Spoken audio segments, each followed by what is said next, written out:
Warahmatullahi wabarakatuh. Pada pertemuan yang lalu kita sudah membahas ya tentang apa itu garis regresi linier ya. Nah, di sini kita akan masuk ke modelnya ya. Jadi perlu saya sampaikan di sini bahwa garis ini kita akan buat sebuah model ya, model dari regresi linier sederhana. Di mana garis ini menunjukkan suatu garis yang merupakan menunjukkan pola persebaran suatu data. Jadi data ini garis ini tidak tepat menghubungkan titik-titik ini, tapi dia hanya merupakan suatu garis yang menunjukkan pola ya. Nah, kemudian persamaan dari garis regresi linier ini tentu berbeda dengan persamaan garis linier ya, dimana kalau garis linier itu kan garis ini tepat menghubungkan antara titik-titik koordinat ini, tetapi tidak pada garis regresi linier. Dia hanya merupakan suatu pola atau merupakan suatu taksiran dari garis ya, suatu taksiran dari garis yang menghubungkan titik-titik data yang terdistribusi ini. Nah, akan seperti ini nanti bentuknya ya, model garis regresi linier, yaitu Y sama dengan alfa plus beta X plus epsilon. Y ini adalah nilai variabel tak bebasnya ya, variabel dependennya. Alfa ini adalah konstanta, beta ini adalah koefisien regresinya, X adalah nilai dari variabel bebas, dan epsilon ada nilai error randomnya ya. Jadi nanti kita akan mencari nilai koefisien alfa dan beta sehingga membuat suatu persamaan regresi linier ya. Kemudian epsilon ini adalah error yang disebabkan karena adanya selisih ya antara ini garis dengan titiknya, ini error ini ya selisih ini.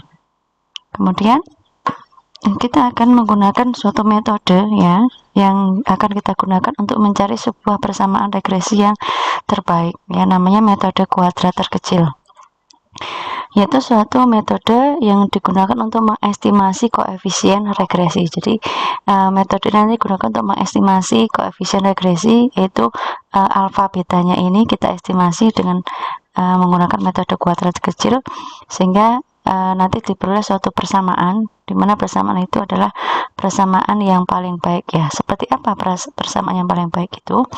Nanti akan kita bahas. Nah, di sini ada suatu epsilon tadi ya, atau kesalahan ya. Di sini epsilon tidak bisa dihilangkan sama sekali ya, karena berapa sekecil apapun suatu resiko itu pasti ada ya. Nah, yang bisa kita lakukan hanyalah memperkecilnya atau meminimalkan atau meminimumkan resiko tersebut. Nah, tadi kembali kepada persamaan regresi yang terbaik itu adalah suatu persamaan regresi dengan resiko atau error yang paling kecil ya. Jadi kita akan mencari sebuah persamaan regresi linier dengan error yang terkecil ya, seperti itu. Nah, ini kita awali dari sini ya. Misalkan di sini ada subjek ini responden ya, respondennya 1, 2 sebanyak n responden. Kemudian variabel bebasnya ya, tentu kalau ada n responden ya masing-masing responden memiliki nilai variabel bebas dan juga nilai variabel terikatnya ya. Misalnya responden 1, dia nilai variabel bebasnya x1, variabel terikatnya y1. Responden yang kedua variabel bebasnya x2, variabel terikatnya y2, dan responden ke n gitu ya, variabel bebasnya adalah nilainya xn, variabel terikatnya yn, seperti itu.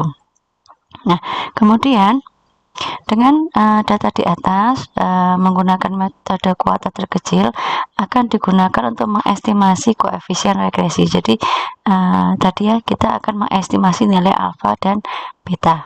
Nah, ini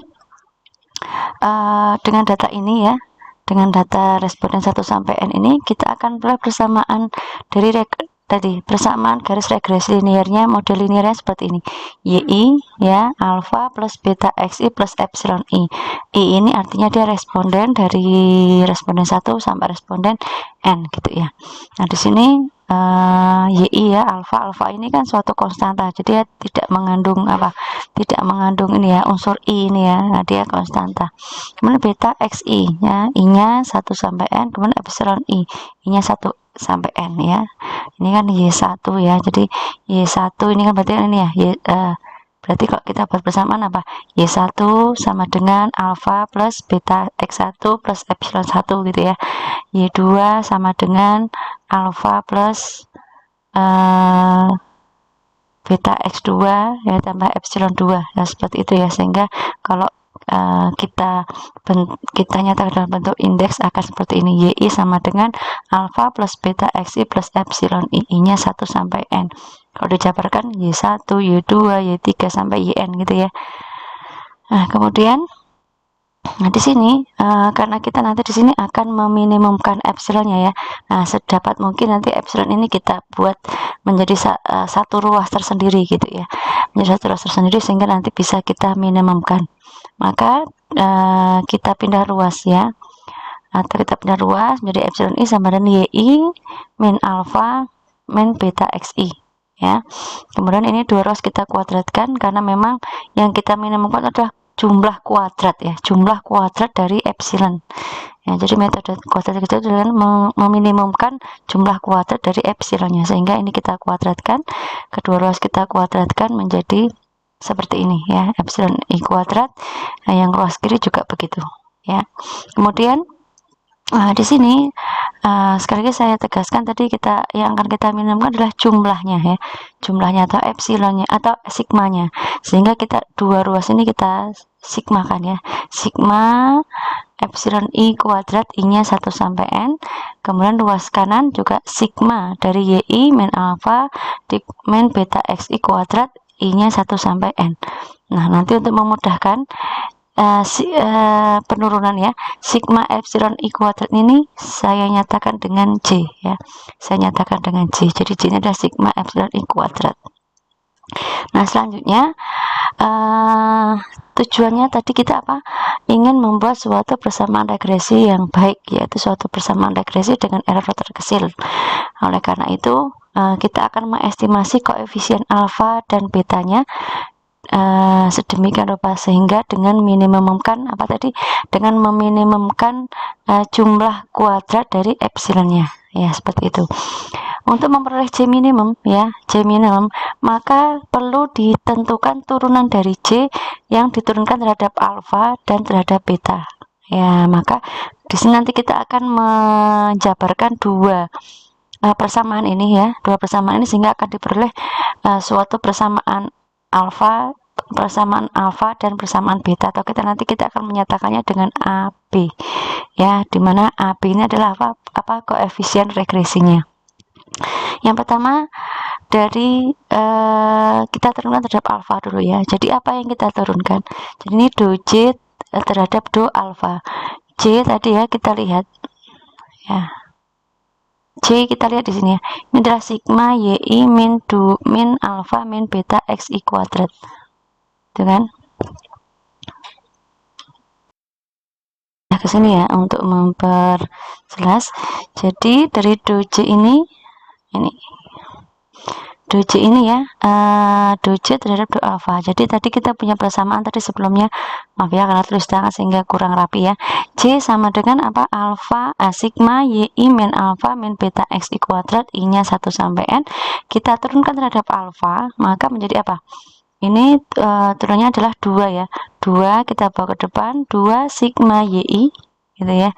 2 sigma Y min alfa min beta Xi. Nah, di sini karena turunkan terhadap alfa, maka negatif alfa ini turunannya adalah negatif 1 ya. Oleh karena itu di sini menjadi negatif 2 ya, negatif 2 sigma Y min alfa min beta Xi. Nah, sekarang kita fokus pada ini ya, untuk menentukan alfa dulu atau A-nya dulu. Nanti ini tahap berikutnya. Selanjutnya setelah dari proses ini ya, setelah dari proses ini kemudian bagaimana bisa memperoleh ini ya. Jadi negatif 2, nah ini negatif 2 ini kan kita sama dengan K0 tadi ya, kita sama dengan K0. Di sini kita akan yang akan kita carikan ini ya, sigma dari Y min alfa min beta X kok ini yang ini ya, yang ini. Nah, di sini kita misalkan negatif 2 ini kan misalnya ini adalah kita misalkan saja sebagai apa, variabel X, atau bukan X, harus ada ya, misalnya kita nyatakan sebagai M gitu ya, negatif 2M sama dengan 0 ya, kita akan mencari sisi M nya, maka M ini kan sama dengan 0 dibagi negatif 2 ya, hasilnya adalah 0 ya. Nah, oleh karena itu ini ya, ini menjadi ini ya, nah, negatif 2 nya ini hilang ya, 0 dibagi negatif 2, 0, sehingga sini menjadi sigma I nya 1 sampai N YI min alpha min beta XI sama dengan 0 ya, menjadi seperti ini. Kemudian ini sifat notasi sigma ya, sifat notasi sigma YI min sigma alpha min sigma beta XI sama dengan 0. Oke. Setelah itu di sini dalam notasi sigma ya, ini perlu kalian ketahui ya, ini mengulang pelajaran statistika elementer ya, sifat-sifat dari notasi sigma. Di sini kenapa bisa menjadi N, karena di sini alfa ini kan tidak mengandung unsur I ya, tidak mengandung unsur I, jadi dia merupakan suatu konstanta ya. Nah, ketika ada suatu sigma dari suatu konstanta, maka kita bisa menggunakan sifat apa? Sigma dari ini K ya, sama dengan N kali K, jadi langsung dikalikan N dengan K nya atau N dengan alfanya ya, seperti itu, sehingga bentuknya seperti ini. Kemudian ini beta ini juga suatu konstanta, dia bisa dibawa keluar notasi sigma, maka menjadi negatif B sigma XI sama dengan 0, I nya 1 sampai N ya. Jadi sampai di sini prosesnya adalah seperti itu. Ini kita misalkan ya, kita misalkan alfanya dengan A dan betanya dengan B, maka menjadi bentuknya seperti ini, bahwa sigma YI min NA min B sigma I sama dengan 0. Nah, tadi tujuan kita mencari nilai koefisien regresi A nya ya. Nah, kita pindah ruas ya, NA sama dengan sigma YI min beta sigma YI, kemudian A nya ini adalah kita bagi dengan N ya, ini juga kita bagi dengan N. Nah, ini tidak lain tidak bukan adalah apa, ini kan seper N kali sigma YI, atau bisa dikatakan jumlah YI dibagi banyaknya data, itu sama dengan rata-ratanya. Ini juga sama begitu, sigma XI per N itu kan X1, X2, ini perlu saya ubah ya, ini bukan sigma YI ya, ini harusnya sigmanya di atas, sigma YI per N ya, sigma Y per N dikurangi beta sigma XI per N, ini adalah X barnya. Nah, maka akan ketemu A nya adalah Y bar min B X bar. Jadi ada suatu koefisien yang nanti akan menyusun persamaan garis regresi linearnya ya. Jadi sudah ketemu A nya sama dengan Y bar min B X bar. Nah, sekarang akan kita lanjutkan mencari untuk betanya atau P nya ya.